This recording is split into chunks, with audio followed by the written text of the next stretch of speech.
অবশেষে বেরিয়ে এলো রামিসার খুনি সোহেল রানার আসল পরিচয়। জামায়াত বিএনপি নয়, সে আওয়ামী লীগের রাজনীতির সাথে জড়িত ছিল। জানা গেছে তার পুরো নাম জাকির হোসেন ওরফে সোহেল রানা। গ্রামে সবাই তাকে রানা নামে চেনে। তাকে ঘিরে সামনে এসেছে অতীত জীবনের নানা অপকর্মের তথ্য। রানার জন্ম ও বেড়ে ওঠা নাটোরের সিংড়া উপজেলার কলম ইউনিয়নের মহেশচন্দ্রপুর গ্রামে।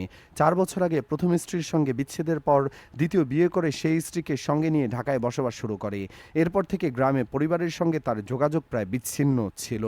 মহেশচন্দ্রপুর গ্রামে গিয়ে কথা হয় সোহেল রানার বাবা মা সহ পরিবারের সদস্য ও স্বজনদের সঙ্গে। প্রতিবেশী স্থানীয় সাবেক পৌর কাউন্সিলর মহিদুল ইসলাম বলেন, ছোটবেলায় সবাই তাকে রানা নামে ডাকত। প্রাথমিকের গণ্ডি পেরিয়ে তার আর লেখাপড়া হয়নি। তরুণ বয়সে স্থানীয় আওয়ামী যুবলীগের রাজনীতির সঙ্গে জড়িয়ে ব্যাপক পরিচিতি পায়।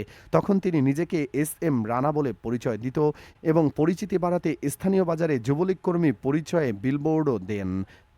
ঢাকায় এসে নাকি আবার বিএনপি জামায়াতের বিলবোর্ডও দিয়েছিল। সেই সময় কলম ইউনিয়নের ১ নম্বর ওয়ার্ড আওয়ামী লীগের সাধারণ সম্পাদক ও সাবেক ওয়ার্ড সদস্য রফিকুল ইসলামের ডান হাত হিসেবে এলাকায় নানা অপকর্মে জড়িয়ে পড়ে। স্থানীয় একটি সেতুর নির্মাণ সামগ্রী ও রড চুরির মামলায় আসামি হয়ে জেলও খেটেছে এই ভণ্ড প্রতারক। নাম প্রকাশে আরেকজন বলেন, সোহেল রানা ছোটবেলা থেকেই গ্রামে মাদক ও অনলাইন জুয়ায় আসক্ত ছিল। পরে স্থানীয় ওয়ার্ড আওয়ামী লীগ নেতা রফিকুল ইসলাম ও ওয়ার্ড যুবলীগের সভাপতি রাকিব মণ্ডলের ডান হাত হিসাবে নানা অপকর্মে জড়িয়ে যায়। কয়েক বছর যুবলীগের পরিচয়ে এলাকায় ত্রাসের রাজত্ব কায়েম করে। তার অপকর্মের শেষ নেই। এক পর্যায়ে আত্রাই নদীর ওপর নির্মিত সেতুর রড ও এলাকায় গরু চুরি করে খায়। গ্রামের বাসিন্দাদের ভাষ্যমতে সোহেল রানা একজন পেশাদার চোর হিসেবে পরিচিত ছিল। সে সরকারি রড চুরিসহ স্থানীয় অটো মিলের রড চুরির অপরাধেও একাধিকবার ধরা পড়ে মারধর খেয়েছে। স্থানীয়দের অভিযোগ, তৎকালীন আওয়ামী লীগের প্রভাবশালী নেতাকর্মীদের ছত্রছায়ায় থাকার কারণে বারবার সে ছাড় পেয়ে যেত। তবে স্থানীয় আওয়ামী লীগ নেতা রফিকুল ইসলামের দাবি, সোহেল রানা তার কোনো ডান হাত ছিল না, এলাকার লোকজন হিসাবে উঠা বসা করত। সোহেলের পারিবারিক জীবনও ছিল কলঙ্কিত। 10 বছর আগে সে প্রথম বিয়ে করেছিল এবং সেই ঘরে তার একটি সন্তান রয়েছে। তবে আপন ছোট ভাইয়ের স্ত্রীর সঙ্গে পরকীয়ায় জড়িয়ে পড়ার কারণে তার সেই সংসার ভেঙে যায়। 3 বছর আগে সে দ্বিতীয় বিয়ে করলেও তার স্বভাবের কোনো পরিবর্তন হয়নি। সে অনলাইন জুয়া ও বিভিন্ন নেশায় আসক্ত হয়ে বিপুল পরিমাণ ঋণগ্রস্ত হয়ে পড়ে এবং পাওনাদারদের চাপে এলাকা ছেড়ে পালিয়ে যেতে বাধ্য হয়। এলাকা ছেড়ে ঢাকায় এসে মিরপুরের পল্লবী এলাকায় রিকশা মেরামতের কাজ শুরু করে সোহেল। তবে তার মাদকাসক্তি ও উচ্ছৃঙ্খল জীবন সেখানেও অব্যাহত ছিল। পল্লবীর বিহারি ক্যাম্পের একটি বাসায় সাবলেট হিসেবে থাকার সময় নিয়মিত ইয়াবা সেবনের অপরাধে তাকে সেই বাসা থেকে বের করে দেওয়া হয়।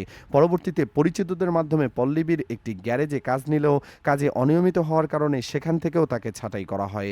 সবশেষে জনৈক মাসুদের বাসায় সাবলেট হিসাবে ওঠার মাত্র 15 দিনের মাথায় সে রামিসা কাণ্ড ঘটিয়েছে।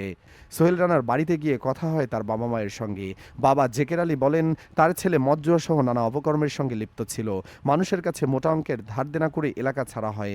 ছেলের দেনা পরিশোধ করতে গিয়ে তিনি নিঃস্ব হয়ে গেছেন। তাই মনের দুঃখে ওই ছেলের আর খবর নেননি। সোহেল রানার মা খাদিজা বেগম বলেন, এমন কুলাঙ্গার ছেলের প্রতি তার আর ভালোবাসা নেই। সে খুব খারাপ কাজ করেছে, তার বিচার দাবি করেন।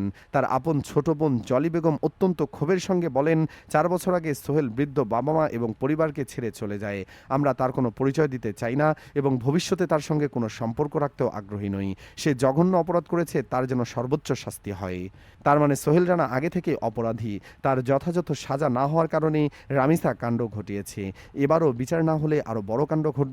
কমেন্টে জানিয়ে দিন কি সাজা চান। ধন্যবাদ।